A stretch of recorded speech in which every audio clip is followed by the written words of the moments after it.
And what you should have done.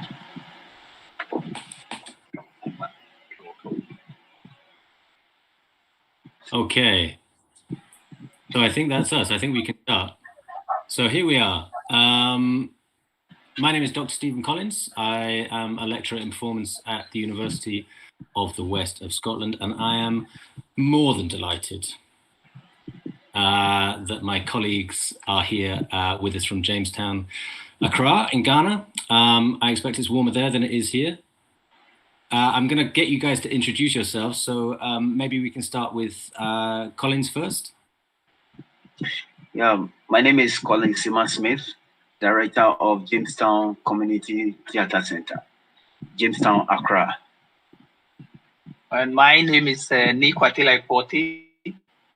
I also work at the Jamestown Community Theatre, and my main interest is in research, performance, literature, and drama. Excellent.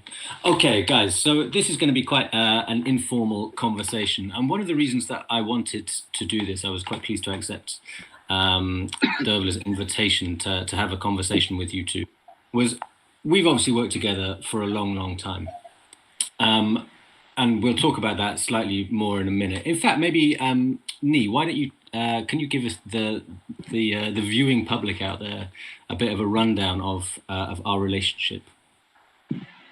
Okay, so I would say that relationship started way back with Steve Collins, who came to Ghana, and we were having a forum theater training, and he came along as one of the assistant lecturers.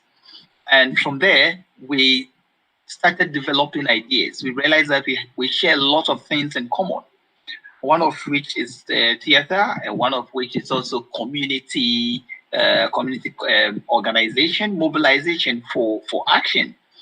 And then from there on, we realized how we could even sustain a whole community theater center without necessarily having to depend on funders. So together with Steve Collins and another colleague called Matthew Hahn, we started even thinking about the Jamestown walking tours as a way of using culture and the great history of Jamestown to be able to generate funding for the community theater center in Jamestown. And it started like a joke, but as I'm speaking to you now, the Jamestown Community Theatre and the Jamestown Walking Tour is growing from strength to strength, and we've been nominated for so many awards. And so this is how the whole relationship started from. And then we started to think of how we could also use our expertise. What that is the use of the art to do research that is more participatory, and then you locate the voices of the participants in the research. So in a nutshell, this is what I would say. I don't know if Collins has something to add. Yeah, you said it all. You said it all. That's how it came about. And I quite remember in 2007, that was the first time we met you as well at the British Council, Accra, Ghana. Yeah. That's right. That's right. So it was the British Council. It was Theatre for a Change. Yes. Yeah. It was Matthew Hahn. Yes. And all those good people all coming together. So there was, in fact, if we think about it, there were quite a lot of people in that room that day. So there was myself, there was you guys, there was Matthew, there was, who else was there? Johnson was there. Yeah. Susan. Saforo, Eric, Samuel, Zeph, of course. A whole lot. Owusu, Eric. The two Erics were there. Yeah. So these are people. I mean, the reason that I bring that up is that these are people who have kind of, you think of Susan particularly, maybe, and the Women of Dignity Alliance that she's set up. But all of these people kind of coming through Theatre for a Change, so Theatre for a Change. Collins, why don't you tell everybody about what Theatre for a Change does, and then kind of maybe what Act for Change also now does. Oh, okay. So Theatre for a Change is a UK-based NGO that came to Accra, Ghana to work. So basically, they were looking for young people, enthusiastic young people who were passionate about their community, to train them, to give them a theater skill that was interactive theater skill or forum theater skill that they will use to explore social issues in their various community. So that's how it came about Theater for a Change came to Ghana. And after working with, after training lots of young people, including myself and me, and so after the project ended, we thought it wise that we can still maintain that methodology and use it in our community, that is Jamestown, to in a bigger picture, so that we can use the skills that we've gotten to address social issues in our community, Jamestown. So that's how Act for Change came about. So basically, we can say Act for Change came about as a result of Theater for a Change influence that we had. And we went on to register Act for Change as an independent NGO in Jamestown. And we started rolling out programs, projects in Jamestown, in Accra, in some parts in the country, that is Ghana. And also, we also organize international youth exchange programs, a whole lot of issues. Yeah, so it's gone massive now. I mean, Act for Change, the Jamestown Community Theatre Centre, I mean, you've sustained amazingly. I mean, you sort of like, one of the things that always surprises me, and obviously I sort of I've worked with you guys on and off for a long, long time in terms of kind of the development of Act for Change as well. But one of the things that always amazes me in terms of Act for Change is if you compare it to kind of theatre companies here in the UK, for example, who are kind of setting out and trying hard and are engaged in community, actually kind of one of the things that really continues to impress me about the work that Act for Change does is it just keeps going. You know, so even when there's no money, even when, you know, there's always the issues and there's always the projects, and you guys consistently come together to do amazing work with, obviously, with the volunteers that are involved in Act for Change as well. So there's a sense then that the work that you guys do and Act for Change specifically, it kind of comes through the ethos maybe of the forum theatre work and the forum theatre training, and that kind of everything kind of couched in that sort of Boal methodology. And obviously you guys have had kind of exchanges with students from Brazil as well, so there's a really interesting angle there too. But let's talk about Jamestown. I mean, we could spend all day talking about Jamestown. Yeah.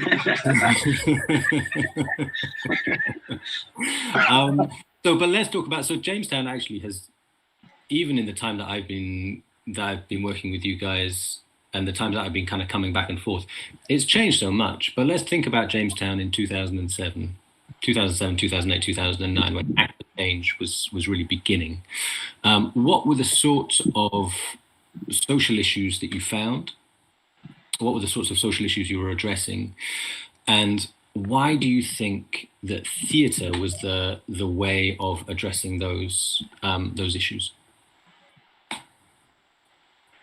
Okay, so I would say Jamestown from 2007 till now have not changed much, because we still find the issues on daily basis, like the teenage pregnancy, human rights abuse, unemployment, drug abuse, and these are some of the issues we found it on a daily basis. So with Act for Change, we believe that by using the theater or the forum theater or interactive theater, we can capture the minds and hearts of our people, because we believe that whatever somebody watch, it will stay with them forever. Mm-hmm. So that is one of the main reasons we use the theater to address these issues in the community. Yeah.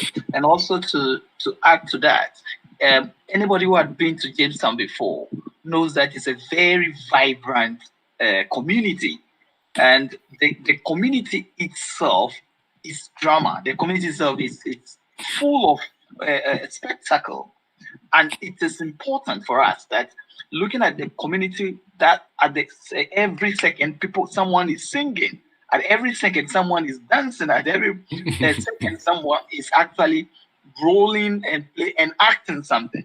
So it therefore becomes like a very useful tool, an easy tool to be used. So the energy is already there in Jamestown. You already have the energy. So the reason we use theater is that it makes it easier for us to tap into the energy of the community itself. And by so doing, the community are able to associate themselves with the theater. And ours is not just one of those theater where you have the proscenium act trying to divide the audience from the performance. Ours is an interactive theater where spect actors, or those that people will call audience, can also come onto the what they call the playing area and change the course of the plot. So describe to us then what a typical Act for Change performance is like. What do you do? Where do you go? Where do you stage it? Okay, so ours is always one. We always say that it is learner centered and it is activity based. So before we even start, we don't actually have one person trying to impose a story or a narrative that like any other person is doing. So, for instance, if we are doing teenage pregnancy, we actually have teenagers doing the workshop. So the first stage of our production starts with the workshop stage, where we explore the particular issue that we are doing with the people that are in that particular issue. So once they can explore the various issues, so the stories then will be based on their own experiences. So it is not an experience that is outside of what they are. So, but it's the experience of something, it's a lived experience. So they use their lived experience to devise the story. And then the second phase is the rehearsals. This is where we find a plot together collectively as a unit, or if it's a workshop. Then from there, after we finish the rehearsals, we take the performance to the community. And then this is where our performance, that's the third phase. The third phase is the performance itself. That's the interactive theater. So the interactive theater always explore the issues, paint the picture of the community, serves as a vehicle through which the community will be able to identify together with the performance. So once they identify, then they themselves come and say, well, like I recognize this, and I think I have a voice in this. And then they come on stage and say, yes, these are the pathways that I think this is peculiar to me. I would have taken this particular strategy. Somebody comes and says, I will also choose a different strategy in resolving this particular issue. So this is one of the reasons why. Yeah, and also to add to that, with our theater, we perform everywhere, be it the churches, the mosques, the market square, group of young people, the schools, everywhere, anywhere we can get space. So it's more of like, we say like hardcore theater. It's like a street theater. Yeah, and it's free.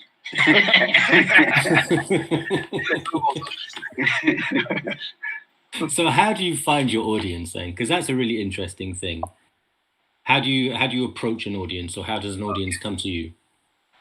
So, like I said, one of the key things that we do, mostly our performances are target-based. So, for instance, if we are doing something on teenage pregnancy, then obviously the spect actors or the audience will be teenagers and parents, all the stakeholders. So you bring them first to explore the issue, like I said. So once you have them being part of it, at the performance stage, you also can, and they, in actual fact, the choosing of the location itself is influenced by the target community. So we just don't say we are going here, but because we have the target audience in mind, we take it to wherever they could be located. So we would never, for instance, go and do something that doesn't relate to market women in the market. Mm-hmm. So once we do a teenage pregnancy performance in the market, then the target population are parents who live in the community. Once we go to the hospital, then we know that we are dealing with an issue that we want to advocate on, that we need people who work in the hospitals. Once we go to a school, then it means that we are doing something that could be linked to young people, to maybe corporal punishment in school, There may be teachers and student relationships, and how it's being exploited. So ours is more of a cyclical kind of approach, where it is not, you have to put in a lot of factors, and it is participatory at every level. Once you take out the participatory aspect of it, then something would go amiss. Yeah, and to add to that, our story always have a protagonist which ends badly for him or her. Where we invite the community members or the audience, which we call them spec actors, to make a positive change in the performance. So that's the structure of the performances. You have a storyline where the protagonist is the So if you're doing teenage pregnancy, then the protagonist would be a girl who's teenage and pregnant. Yeah. Or she becomes pregnant through the story. Yes. At the end of the performance, she becomes pregnant. Okay. And we'll ask the audience, if you were to be in the shoes of this young girl, or if you were to be her, what will you do differently so that you not get yourself pregnant? And we invite comments from the audience or the spec actors. So whatever they bring out their comments, then we invite them on stage to act it out for everybody to see, to learn. So then the actors who are there with them, they have to respond to whatever the new person is bringing. Yes. Yeah. With the guidance of a facilitator. And so what is the facilitator's role then in all of this dynamic? The facilitator is the person who is keeping everybody together, the audience and the action. Yeah. We always say that the facilitator is the midwife, and the aspect actors or the audience are the people who are pregnant with ideas. Yeah. So the facilitator only guide or facilitate the issues that they have, the solutions, the pathways, all the kind of alternatives that they bring. Yeah. Perfect. I might get that printed on a T-shirt.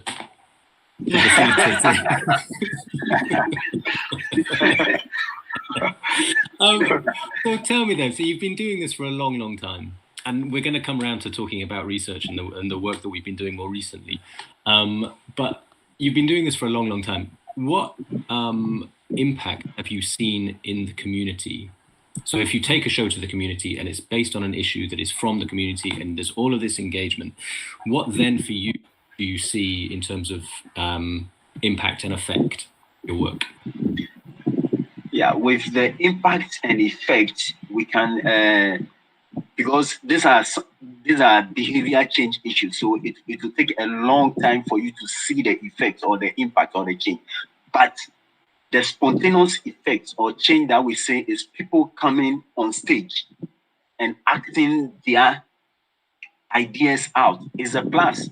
Because for them, if they face the similar situation, they will always remember what they saw on stage and act it out. So, and this is what we call the rehearsal for real life, and what Collins has explained. And it's sometimes, for instance, in the last time that we did the one on modern slavery, what we did with the audience to measure the impact was to have a question before. So it's like a baseline question about the topic that we're going to treat or present in our drama. Then you'll be able to see what people think already before the performance. Then after the performance, you go to the same people and ask them the same questions. And then you are able to measure. So one aspect that we clearly get a ready impact on is the knowledge. So that is one level. So we measure it from the knowledge level, we measure it from the attitude level, and then the behavior level, which Colin said mostly takes a longer time. But as I'm speaking to you, there were a lot of teenagers that we took from what we call the behavior change workshops. And then they themselves use their own stories to generate a drama, and then they take it to their own peers. I am happy to tell you that we never recorded a single teenage pregnancy amongst the people that we work with. So for us, that particular group of people that we took through the process was another. Until we've seen some of them who have gotten married and they've given birth, or those who didn't get married, they've also given. But when they were teenagers, none of them got pregnant, which means that the methodology works. Yeah, and also to add to that, another level we can also measure the impact is after the drama or after the performance, we have this post-drama discussions where we have like a focus group discussion where we discuss thoroughly on the issues that were addressed through the theater performances. So through that, we can also measure the knowledge level from my colleague, as it just said, that we can measure that what they have also learned through this post-drama discussion or the focus group discussion right after the performance. Yeah. I can also add another one. So what in effect, what this became for us and the people that we've worked over the years, and sometimes a lot of people tend to forget, even as facilitators, even as researchers, the whole thing that we do every time, all the activities that we do, people think that it's always about, for instance, if you are talking about teenage pregnancy, it's about the teenagers. If you are talking about LGBT issues, then it's about LGBT issues. But in actual fact, it is also your own process.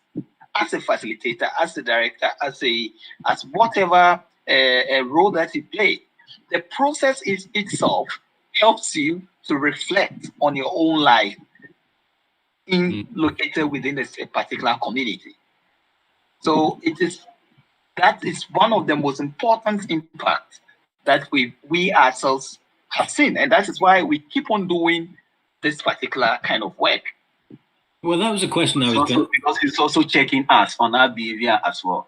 Yeah, but this is a question I was going to ask you, is that because you've been doing it for as long as you have now, well, why is this community important to you? Why is it why do you find yourself so dedicated to the development of this community? I mean, you've spoken about it in terms of this dialogue between yourselves as the practitioners and the community, and the kind of the behavior change and all of that, and it's really, really inspiring work. And constantly I'm reminded of just how brilliant the both of you are. But there's also a sense of you could both be doing other things.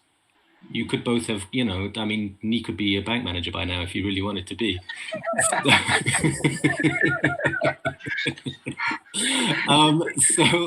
So what keeps you going as artists, as fathers as well? I mean, you're both parents, so you've got people to take care of. So what kind of keeps you both going?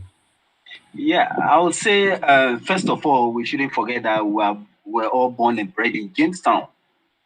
So basically, this is our community. This is where we're born, and this community is where we've lived. We've been traveling to do international works, conferences, workshops, but we always come back to the community because we've said to ourselves, if we don't do it, who is going to do it? Because somebody should take the lead. Somebody should be like a leader in the community. Somebody should be there in the community so that the young people will always have somebody they can talk to.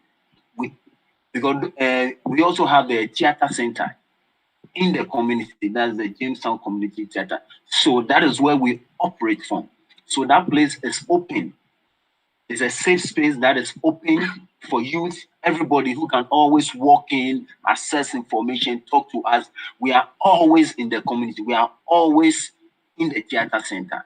So people always come here to seek knowledge, to ask questions bothering them, come with social issues. Some of the issues that we cannot address, we refer them to the appropriate organizations or appropriate institutions. For instance, some of the young people can come to you, have confidence in you, and also talk to you about some sexual transmitted infections that they are having. So we always have contact with the clinics, the polyclinics, the hospitals around the community. So we always refer these people to this place so that they can seek medical treatment. Mm-hmm. Yeah, to also add why why this community and why we also kept on what we're doing. One interesting aspect that people don't recognize is the fact that whatever you are, as part of whatever you are, it is because of where you are coming from that has made you, the cultures, the value system that has shaped you. And wherever there is the problem, there is also the solution. The solutions are in the community, and people who have the nuance of our culture, of if you know the details of your particular society, then the onus is also on you. Like they say, the cliche says, to whom much is given, much is expected. I remember when we started all these things, Collins and I and other friends, those of our friends who left Jamestown or they practically left this kind of work, would always say that, the theater practitioner would always die poorer. But our answer have always been that if we are also not doing this, then the community will be poorer without these skills. And it is on this note that we are resolved to the rewards that we get, which is normally not monetary rewards, very modest rewards, and seeing people grow, seeing people reach their potential, seeing people have pathways in their life. It brings a lot of joy. Seeing young people, especially, who would one day your children will become like them. So for us, when society is also bereft of skills like this, that society would also be poorer without the skills like this. So, yeah, I mean, I think you both of you speak. You speak so many truths, and you really remind people, I think, working in the arts, and I don't know how many people in this or kind of what the audience demographic is, but certainly there's a sense of, like, for people working in the arts, I think there is that kind of, particularly in community arts, and obviously we're in a pandemic and things are closed down, and it's very, very difficult to kind of access funds and livelihoods and everything else. But there is this sense of, like, just the drive to keep going and the commitment to the community. That's that you can't kind of escape that, and that's what sustains you through, I suppose, all of these very difficult times. So we've got 15 minutes left of this conversation before we get to a Q&A. And so I want to move now into the work that we've been doing more recently, which is, obviously, we've been working for a couple of years with the Anti-Slavery Knowledge Network. Thank you very much. So and they funded some big research for us. I mean, we've worked together as a kind of a legitimate and proper grown-up research team, which has been really, really exciting. With me at the University of the West of Scotland, and I've led one part of it, and you've led another part of it. But I'm really interested, and I think this is maybe a conversation that we've never actually had. I'm interested about what you guys have got out of the process. So maybe, Nee, do you want to talk maybe slightly about the project and about what you have found for yourself, and then Collins? Okay. So this particular research project was an art-based research project, which had 3 phases. So the first phase was the interview phase. And the whole issue that we were trying to look at was to look at historic slavery, and then we were asking the question if it has any link with modern day slavery in Jamestown. For those who don't know, Jamestown is one of the main slavery ports in the West Africa, along the West African coast. So, and we were trying to measure that. So you see, we have 2 forts or 3, about 3 different slave forts in Jamestown already. And so these are legacies, these are things that are evidence in Jamestown. People see it every time. So our interest was to see, yes, this happened, but are there links between this historic slavery that happened in this particular space and what is happening now in modern day? So to do this, the first thing that we did was to do an interview. We did a one-on-one interview, and then we also did a focus group discussions. And so through this, we were able to see the links that there are. So we use these stories, which we interviewed people who have gone through modern day slavery. And also, we also interviewed people who are into heritage studies, museums, and all tour guides. So the tour guides gave us the narrative on historic slavery. And the people who had lived experiences of modern day slavery, who themselves have gone through, also gave us their story. And then we tried to put these stories together. We scripted them. It's one of the few times that we've scripted this story, with, of course, with their permission, because we had a note where they were supposed to give us a consent to use this story without particularly mentioning their names. And so we use this story to create a production.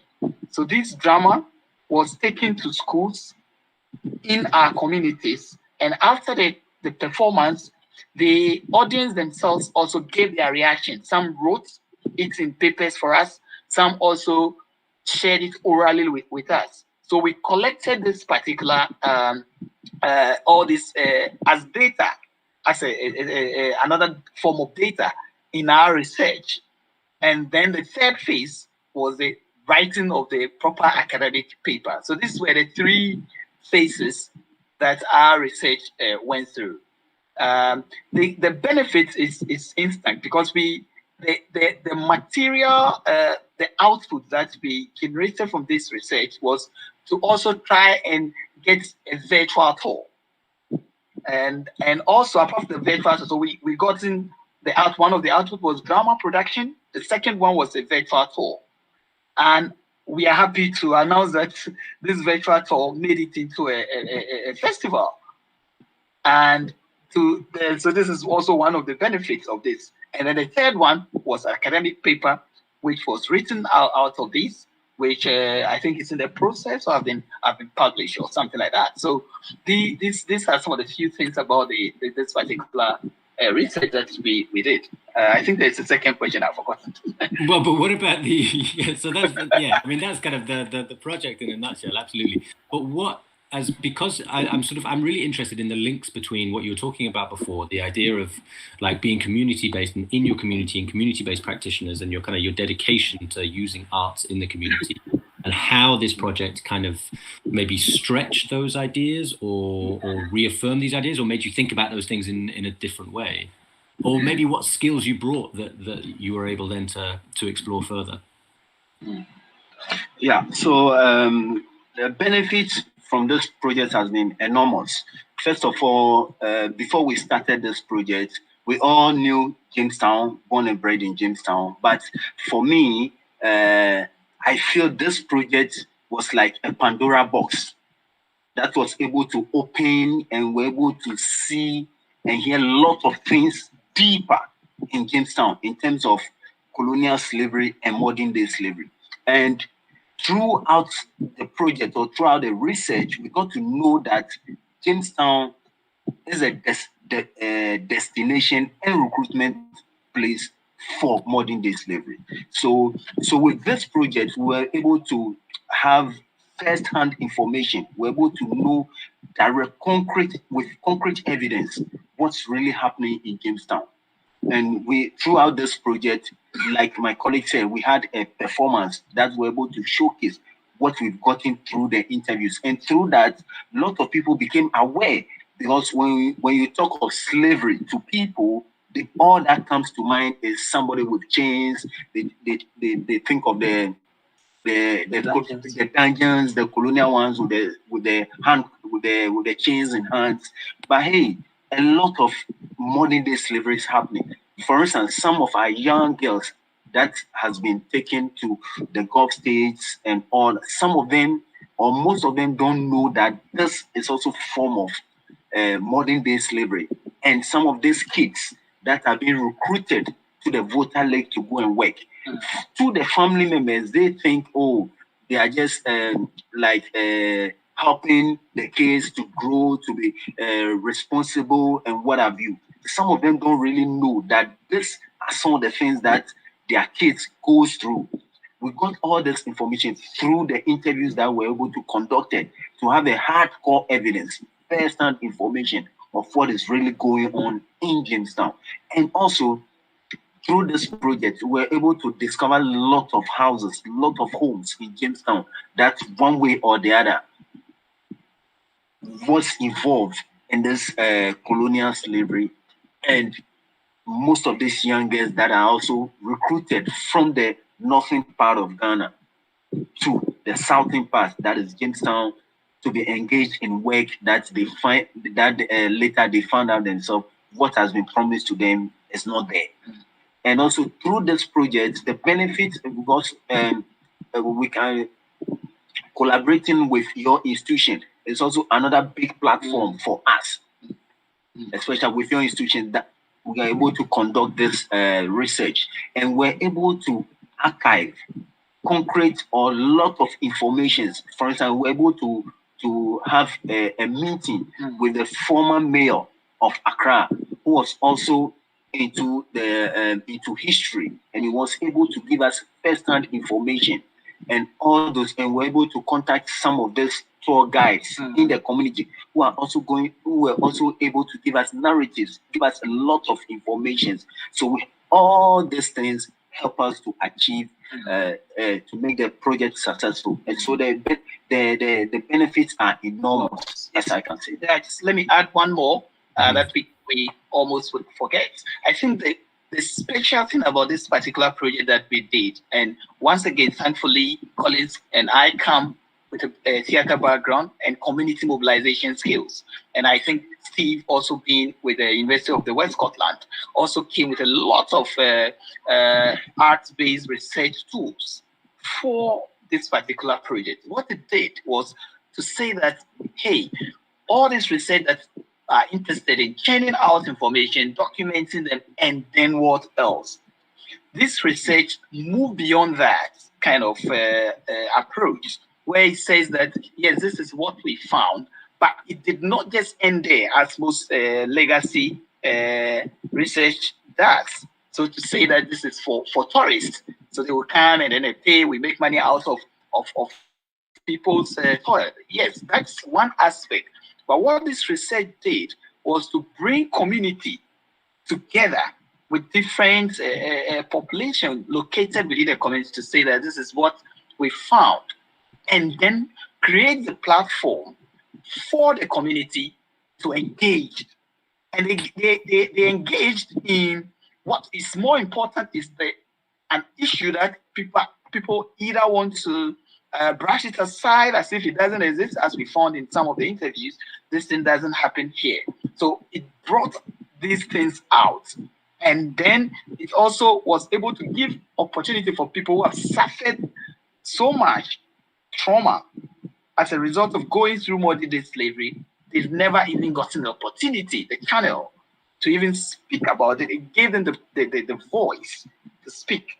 So it's more of it took all of us to the point where we said, this is very important to speak it out, to dialogue about it and not be shy, to if it's a festering wood, let's open it up for the air of public conscience and also for ventilation.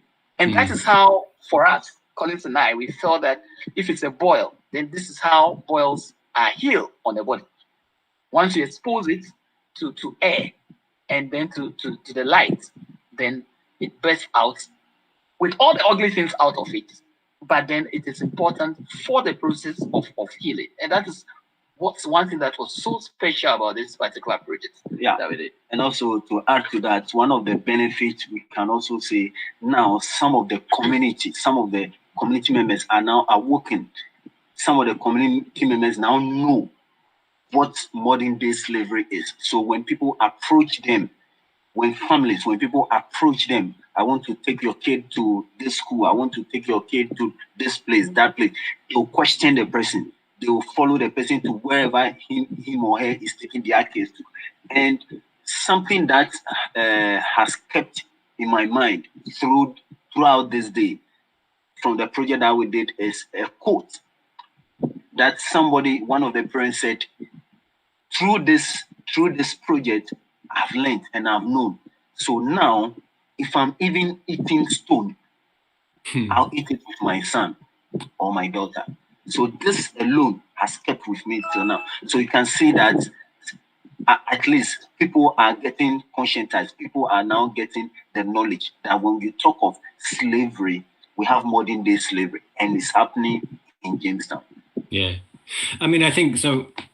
In terms of like the themes for me from this conversation are becoming really clear. The idea of community, the idea of kind of something that Nee said earlier on, where the problems are, there's the solutions as well, and the idea that you have this arts-based approach. So the idea of kind of the title of this discussion here being kind of doing arts-based research, arts-based community research, and the idea that actually in those things, like the arts-based nature of it, gives you this thing that we're talking about a lot, the idea of narrative, the idea of story, the idea of lived experience, that people aren't statistics, that actually I think one of the things that kind of has really stuck with all of us most powerfully, and like Collins, you were just saying there, the idea that actually the words that people say to you sometimes, there's just lines, and I can think of a few different ones that, like, the idea that you have to go home to be schooled was one of the ones that, you go home to learn was one of the ones that came out, that these things aren't taught in school.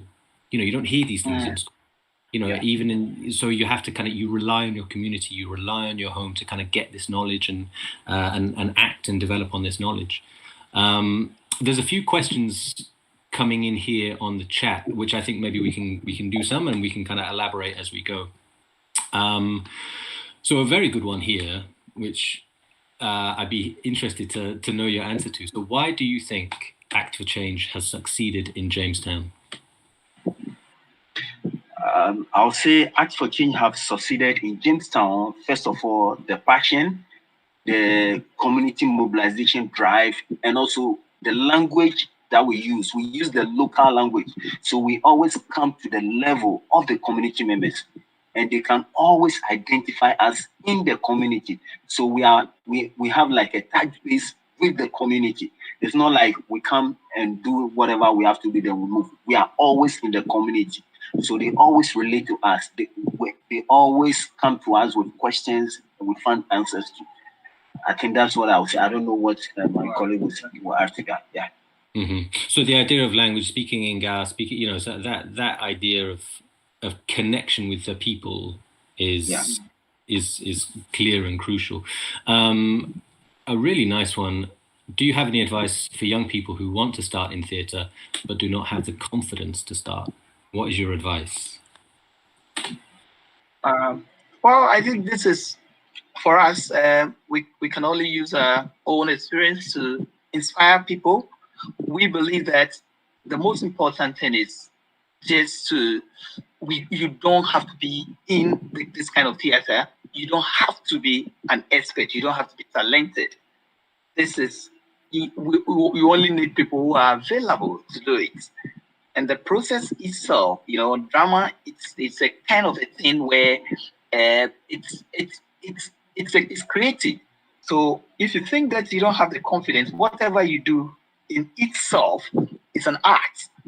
And we all laugh about it. That's how we started doing some of these things.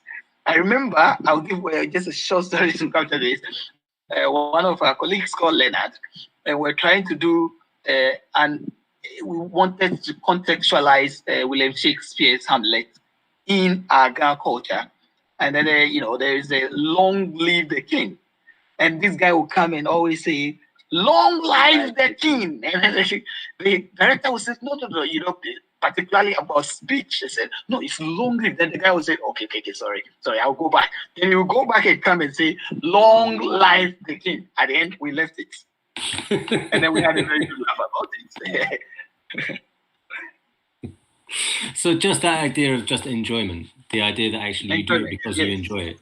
I mean, I think that's one of the things that's coming through really clearly on the conversation is just how much, not just how much passion, because passion sometimes is something that you do because you have no other choice, or sometimes you do because you don't want to do something. The passion sustains you, even though you would rather be doing something else. But actually, one of the things that I think sustains your work, and one of the things that kind of sustained the work that we did in the recent research, was the fun? I mean, it seems strange talking about fun in the context of like the conversation we've been in terms of the topics that we're talking about. If you enjoy what you are doing, you have fun with it. If you enjoy what you're doing. So even when you're talking about behavioral change over ideas of teenage pregnancy or modern slavery or changing perceptions, actually there is a joy to collaboration, and there is a joy to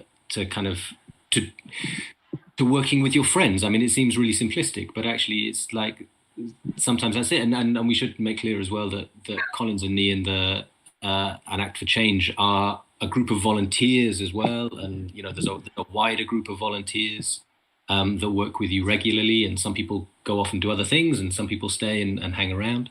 And often you host international volunteers as well. Yeah. So maybe some of the people watching here would like to get in touch with you and offer their services. Yeah, always welcome. Yeah. Well, I mean, there's very many worse ways to spend your time than in Jamestown.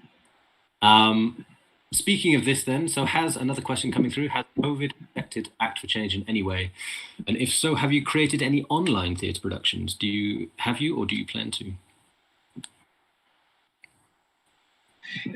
Yeah, so with the COVID, it has really affected our works and programs. So currently what we do now is we have a read drama. We're trying to record a radio drama that will play on the radio stations.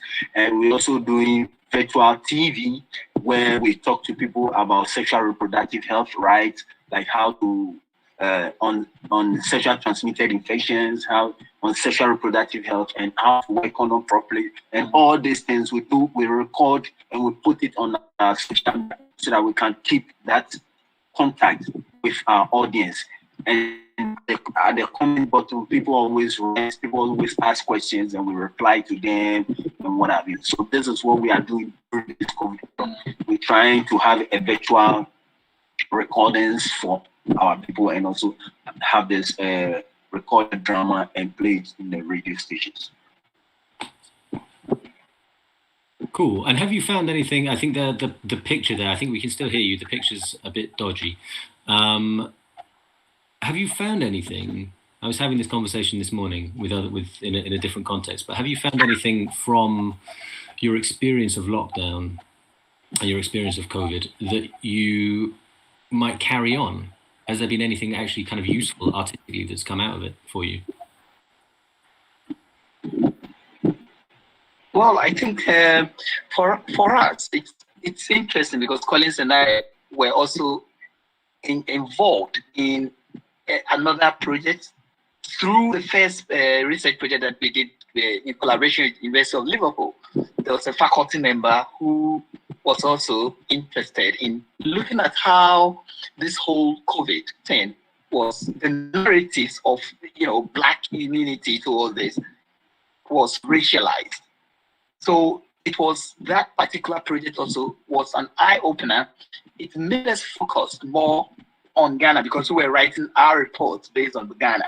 Mm-hmm. It was interesting that what we found, we were using this social media, what people were posting, and we realized that the old colonial relics are still with us. So in actual fact, you don't see the black and white racism in Ghana or in Jamestown, but what is left with us in relations with COVID is the internalized racism.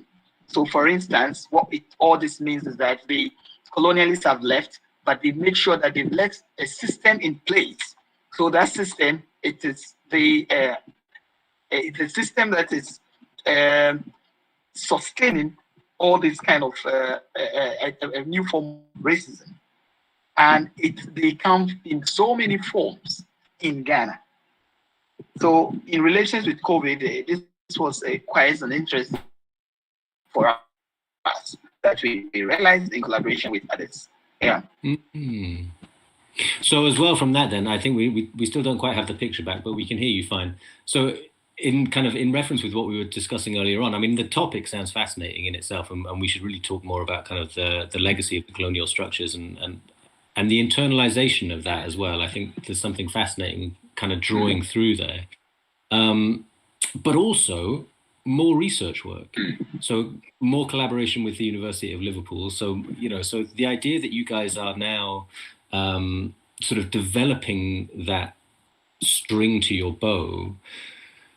I mean, one of the questions that comes up for me quite a lot is where is the support in Ghana? I mean, it's great to have these international collaborations, but are you finding, or maybe you are finding now actually, that there's more interest in from people at the University of Ghana maybe to kind of engage in the kinds of work and kinds of research that you guys are doing?